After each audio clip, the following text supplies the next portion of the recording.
안녕하십니까, 이성수의 증시 토크입니다. 자, 2020년 들어서 시장에 대한 기대감으로 시작을 했지만, 자, 어제와 오늘 우리나라 증시 생각 외로 약한 흐름을 보여주고 있습니다. 자, 그 이유 곰곰이 생각해보면 뭐 다양한 악재들이 있네 이렇게 분석할 수 있지만, 직접적으로는 수급 주체별 매매 동향에서 금융투자의 매물이 증시의 발목을 잡았기 때문입니다. 자, 매우 강하게 악성 매물을 쏟아내고 있는 금융투자. 자, 왜 이런 매물이 쏟아지고 있는지 그 원인을 자, 오늘 증시 토크를 준비하기 위해서 면밀히 분석을 해 보았습니다. 자, 일단 자, 오늘만 보았을 때 금융투자의 대규모 매도세가 얼마나 우리나라 증시에 악영향을 미쳤는지 확인할 수 있습니다. 지금 화면상의 자료는 자, 종합주가지수 검정색 선, 그리고 금융투자, 예, 갈색 선, 예, 이렇게 있고요. 개인과 외국인의 수급주체별 매매 동향이 예, 장중 누적으로 이렇게 표시되어 있습니다. 자, 보시게 되면 금융투자의 수급주체별 매매 동향을 보게 되면요, 장중 내내 매도했습니다. 자, 어제도 그랬고 오늘도 그랬고 장중 내내 꾸준히 매도하는 모습이 나왔는데, 자, 그 결과 자, 오늘 주가지수가 금융투자에서 매물을 쏟아낼 때마다 울컥울컥 하면서 뚝뚝 떨어지는 그러한 흐름이 나타났습니다. 자, 물론 금융투자가 매도를 했다고 해서 무조건 하락하는 것은 아니죠. 뭐 다른 악재가 분명 존재하기도 하기 때문에 시장에 부담을 주었던 것은 일부 인정하는 사실입니다만, 뭐 그 재료들 이란과 이라크 관련한 부정적인 이슈, 대북 관련한 이슈, 뭐 재료가 있다고는 하지만 이게 궁극적으로 주가 지수를 이렇게 휘청휘청하게 만들 재료였느냐라고 생각해 보면 그 정도는 아닙니다. 오히려 금융투자의 수급이 큰 문제였는데요.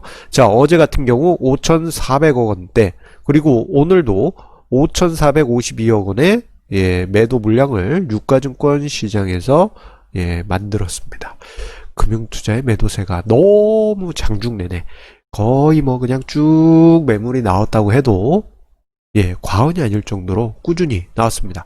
자, 그렇다면 그 매도 원인이 무엇일까? 저 궁금했습니다. 어제도 궁금했고 오늘도 궁금했고, 그래서 물음표를 달고 하루 종일 생각했어요. 그랬더니 문득 머릿속에 떠오른 생각이, 작년에 제가 증시 토크에서 언급드린, 작년 말이죠, 12월 26일 29일이 아니고 26일입니다. 자, 배당락 두려운가요? 배당락 이후 기다리는 예, 뿅뿅뿅의 증시 토크 기억나실 겁니다. 자, 그 내용에서 여러분들 기억나실지 모르겠는데요. 자, 배당락이 예전에는 배당금만큼 주가가 하락했지만, 자, 21세기 들어서 배당락은 예, 주가 하락이 거의 의미가 없을 정도다라는 이야기를 드리면서, 자, 배당금과 배당락 그 하루 이틀 사이를 이용해서 일종의 차익 거래를 만들 수도 있겠다라는 그런 이야기를 드리기도 했습니다. 자, 배당락 전에 배당 많이 주는 주식 사서 배당락 받고 매도해도 자, 미래에 받을 배당금 썸하면 예, 실질적으로는 단기간에 플러스 수익률을 만들 가능성이 높은 것이죠. 자, 이러한 전략을 일부 기관에서 행하는 것으로 알고는 있었어요.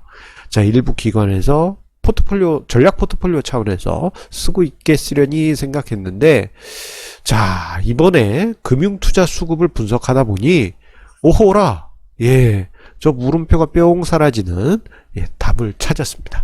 자, 그 답, 예, 요 막대 도표를 보시면 딱 느낌이 오실 겁니다.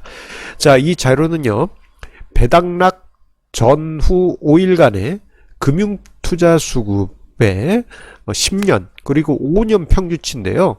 자, 지금 여기 D-Day가 바로 배당락일입니다. 배당락일에 그 전 5일은 금융투자의 수급은 플러스였어요. 매수를 했다는 이야기입니다. 자, 그리고 자, 배당락일 이후에는 매도로 금융투자가 일관하게 됩니다. 자, 그게 어느 정도냐? 막대 도표를 보시면요, 대략 거의 비슷합니다. 예.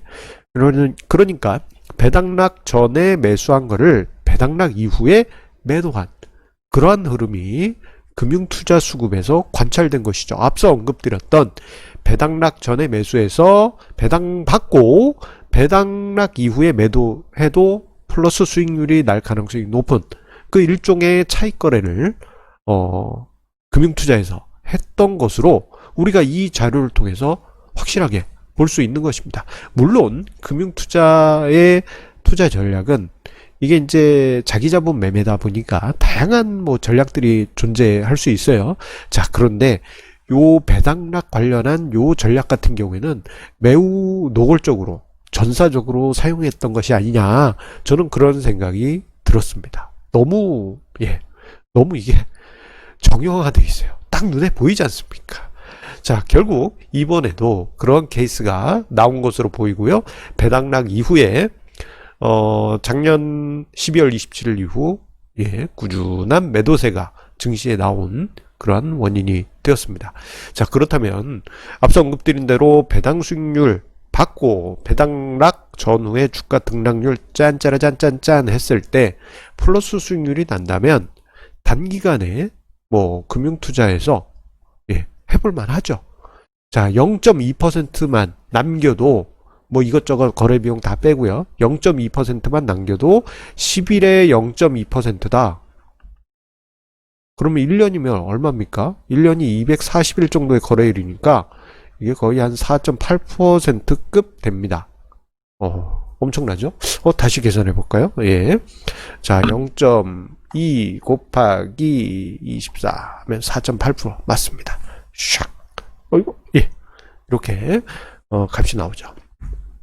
자, 4.8%면 자, 한 열흘 정도 금융회사니까 단기간에 어디서 살짝 저리로 빌린 다음에 뭐 열흘 동안의 수익률 0.2%만 얻어도 이게 연환산 엄청난 수익률이니까 일종의 차익거래 형태로 할 수 있는 것입니다. 자, 이게 구미가 땡기시죠? 기관에서는 이런 전략을 사용하고 있는 것입니다. 자, 그런데 좀 눈에 보시면요, 재밌는 부분이 있습니다. 뭐냐? 자, 뒤에서도 이야기를 드리겠습니다만, 자, 지난 10년의 평균 수익률이 1.18%예요.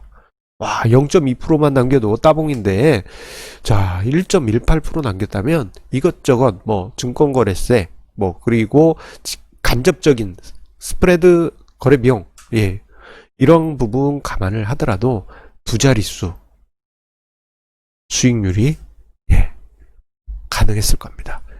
이건 연환산입니다.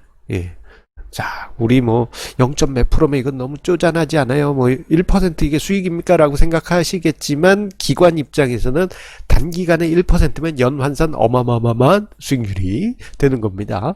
자, 이런 수익률을 내다 보니 자, 결론적으로 금융투자의 최근 매도는 작년 연말에 배당을 노리고 매수했던 그 매수 자금이 이제 수익 확정을 하기 위해서 매도로 출회된 것이다 라고 그렇게 볼 수 있습니다. 자, 뭐 감안해 보면은 대략 이전 5일 동안에 매수한 거 이후 5일 동안 매도하면 대략적으로 다음 주 월요일 정도면은 일단락 될 것으로 보입니다만 며칠 더 이어질 수도 있습니다. 하지만 다음 주 초 정도면 요 이슈는 뭐 그런 일이 있었나 하면서 역사 속으로 사라지게 될 것입니다. 자, 다만 이 부분은 2020년대 증시에서 점점점 줄어들 것으로 그렇게 예상이 됩니다. 이거 무슨 말입니까? 앞서 표에서 보여주셨을 때 뭐 단기간에 수익을 낸다면은 차익 거래를 낸다면은 뭐 이거 계속 이어지는 거 아닙니까? 라고 생각하실 수도 있겠지만 첫 번째로 지난 10년간의 평균 수익률이 1.18%였는데 최근 5년 수익률은 0.78%로 줄어들었어요. 자, 이게 여러 가지 원인이 있겠습니다만 플레이어가 증가했다. 이것을 활용하는 투자자가 늘었다. 같은 기관이다 하더라도 야, 내가 이렇게 해봤는데 뭐 수익이 좋았어. 뭐 이렇게 자랑을 한 어떤 프랍 트레이더나 아니면은 자기 자본 매매하는 어떤 팀이 있었다. 근데 어디 다른 증권사에 자랑했다 그러면 그 증권사도 생각해 보면 우리도 일부 자금 저렇게 한번 해볼까? 뭐 이렇게 생각할 수 있잖아요. 그리고 일부 실제 투입이 됐을 겁니다. 자, 결국 플레이어가 많아지면서 기대 수익률이 낮아질 수밖에 없습니다. 우리가 이제 프로그램 차익거래 요 부분 살짝 인용을 해드리자면요. 예전에 한 20년 전, 뭐 이런 때만 하더라도 프로그램 차익거래는 그냥 화수분이었습니다. 하지만, 자, 플레이어들이 늘어나니까 점점점 최고급의 프로그램과 최고급의 컴퓨터를 사용해야만 차익거래를 실현할 수 있는 상황이 됐어요. 점점 차익거래의 기회를 잡기가 어려워졌다라는 이야기입니다. 결국 배당락과 실제 배당금을 노린 일종의 차익거래도 점점 기회가 옅어지면서 아마 2020년대 이후에는 금융투자에서 이렇게 최근 한 5년 동안 노골적으로 보여줬던 배당락 전에 매수, 배당락 후에 매도 이러한 패턴은 조금씩 옅어질 것으로 그렇게 예상이 됩니다. 특히나 제가 이성수의 증시 토크를 통해서 이 개념을 언급드렸지 않습니까?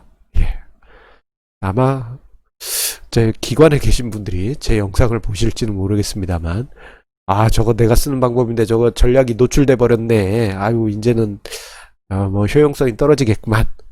이렇게 생각하시는 분들 계시리라 생각이 됩니다.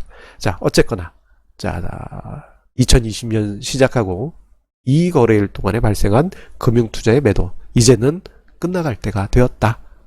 그렇게 정리해 드릴 수 있겠습니다. 자, 오늘 이성수의 증시 토크 단순하게 수급 문제가 아니고 조금 심오하게 깊이 들어갔습니다. 자, 오늘 증시 토크를 보시면서 내 머릿속에서 뭔가 맑은 느낌이 들고 유레카가 울렸다 그러면요. 여러분들이 이제는 투자 고수가 되신 겁니다. 반드시 구독, 좋아요, 공유 그런 분들 꾹 눌러주시기 바라겠습니다. 자, 관련된 저희 칼럼은 영상 상세 보기에 칼럼 링크 남겨놓도록 할 테니까요. 그 점도 같이 한번 봐주시기 바라겠습니다. 그러면 주말 즐겁게 보내시고 다음 주 월요일에 증시 토크 다시 만나 뵙도록 하겠습니다. 감사합니다.